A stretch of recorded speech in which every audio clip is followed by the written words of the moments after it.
आपने सिप शुरू करने का फैसला कर लिया, बहुत बढ़िया।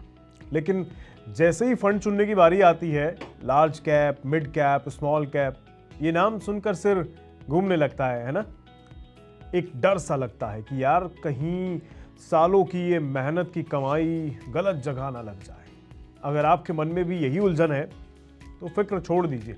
अगले कुछ मिनटों में मैं आपको एकदम सरल भाषा में समझाऊंगा कि आपके लिए कौन सा फंड सही है और क्यों सही है, ताकि आप पूरे विश्वास के साथ अपना अगला कदम उठा सकें। तो आखिर ये लार्ज, मिड और स्मॉल कैप क्या है? चलिए सबसे पहले इस कंफ्यूजन को जड़ से खत्म कर देते हैं। देखिए, शेयर बाजार में हजारों कंपनियां हैं। इन कंपनियों को उनके साइज के हिसाब से 3 हिस्सों में बांटा जाता है, जिसे कहते हैं मार्केट कैपिटलाइजेशन यानी मार्केट कैप, एम कैप भी कहते हैं लोग इसे। इस पर एक्सपर्ट क्या कहते हैं, आइए सबसे पहले आप ये सुनिए, फिर मैं अपनी आपको बात बताऊंगा। तो जब आप लार्ज कैप, मिड कैप और स्मॉल कैप ये कैटेगरीज की बात करते हैं तो सेबी का एक डेफिनेशन है कि जो टॉप 100 कंपनीज है बेस्ड ऑन मार्केट कैपिटलाइजेशन, उनको लार्ज कैप करके क्लासिफाई करते हैं। 101 टू 250 जो स्टॉक्स है बेस्ड ऑन मार्केट कैप, उसको मिड कैप करके क्लासिफाई करते हैं, और जो 250 के बियॉन्ड है उनको हम स्मॉल कैप कहते हैं। तो जब आप लार्ज कैप बोलते हैं ना, कैप का मतलब कैपिटलाइजेशन, मार्केट कैपिटलाइजेशन का शॉर्ट फॉर्म है। तो आज के दिन में जैसे 100 स्टॉक है, उसका लगभग मार्केट कैपिटलाइजेशन रहेगा 1 लाख करोड़। जो 250th जो कट ऑफ है मिड कैप के लिए, उसका लगभग 30-35,000 करोड़ का मार्केट कैप रहेगा।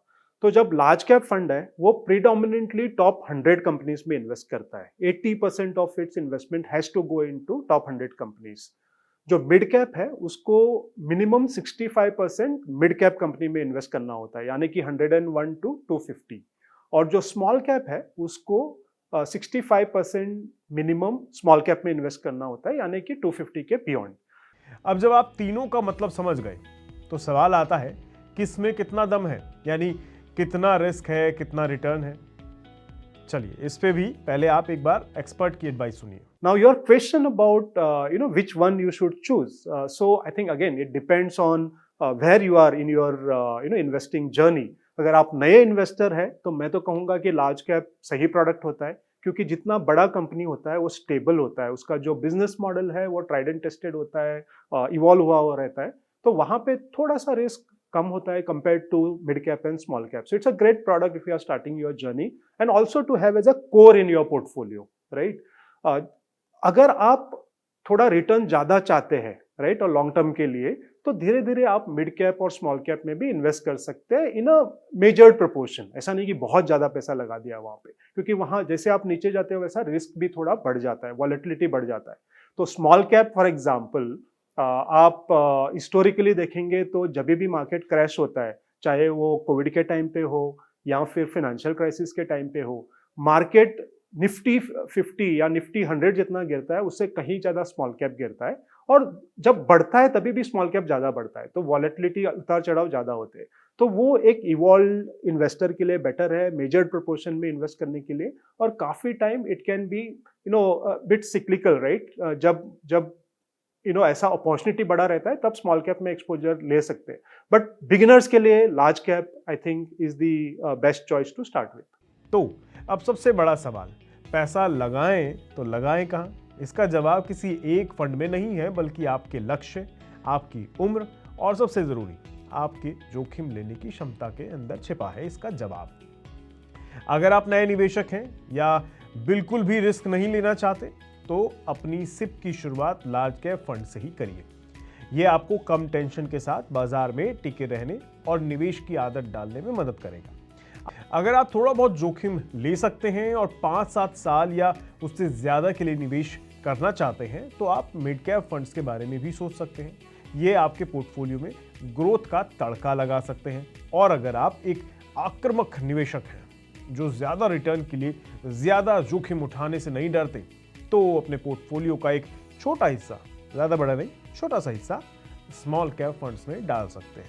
पर याद रहे, इसमें उतना ही पैसा लगाएं जितने का घाटा उठाने पर आपकी रातों की नींद ना उड़ जाए. लेकिन रुक जाइए, सबसे स्मार्ट तरीका बताऊं? स्मार्ट तरीका है डाइवर्सिफिकेशन। ये वर्ड सुना है आपने? बहुत काम का शब्द है। यानी अपने पैसों को सिर्फ एक जगह ना रखकर इन तीनों में बांट दीजिए, और यहीं पर दो बहुत काम के विकल्प सामने आते हैं। अगर आपको ये सब झंझट लगता है ना, तो दो आसान रास्ते भी हैं। एक है मल्टी कैप और दूसरा है फ्लेक्सी कैप फंड्स। उम्मीद है आपने नाम सुने होंगे, नहीं सुने तो सुन लीजिए। तो मल्टी कैप फंड्स सेबी के नियमों के मुताबिक अगर देखें तो इन फंड्स को अपना कम से कम 25% पैसा लार्ज कैप में, 25% मिड कैप में और 25% स्मॉल कैप में लगाना ही पड़ता है। मतलब आपको ऑटोमेटिकली डाइवर्सिफिकेशन मिल जाता है, कोई सिरदर्द नहीं। फ्लेक्सी कैप फंड्स, ये फंड मैनेजर को पूरी आज़ादी देते हैं कि वो बाजार के मिजाज के हिसाब से किसी भी कैप में पैसा घटा या बढ़ा सकते हैं। अगर मैनेजर को लगता है कि अभी स्मॉल कैप अच्छा करेंगे तो वो वहाँ ज़्यादा पैसा लगा सकते हैं, और अगर लगता है कि लार्ज कैप सुरक्षित है तो वहाँ शिफ्ट हो सकते हैं। तो अगर आप एक अनुशासित और तयशुदा डाइवर्सिफिकेशन चाहते हैं तो मल्टी कैप सही है, और अगर आप फंड मैनेजर के अनुभव पर भरोसा करके उसे बाजार के हिसाब से फैसले लेने की आज़ादी देना चाहते हैं तो फ्लेक्सी कैप एक बेहतरीन विकल्प आपके लिए हो सकता है। एसआईपी की दुनिया यानी सिप की दुनिया में कोई एक सबसे अच्छा फंड नहीं होता है। सबसे अच्छा फंड वो है जो आपके लिए सही हो। अब आप बताइए, आपने अपना पैसा कहाँ लगाया है? लार्ज कैप, मिड कैप या फिर स्मॉल कैप या फिर मल्टी कैप्स में? नीचे कमेंट में ज़रूर बताइएगा, और अगर आपका कोई सवाल हो तो बिना झिझके पूछ लीजिएगा। हम यहीं मिलेंगे इसी चैनल पर। नमस्कार।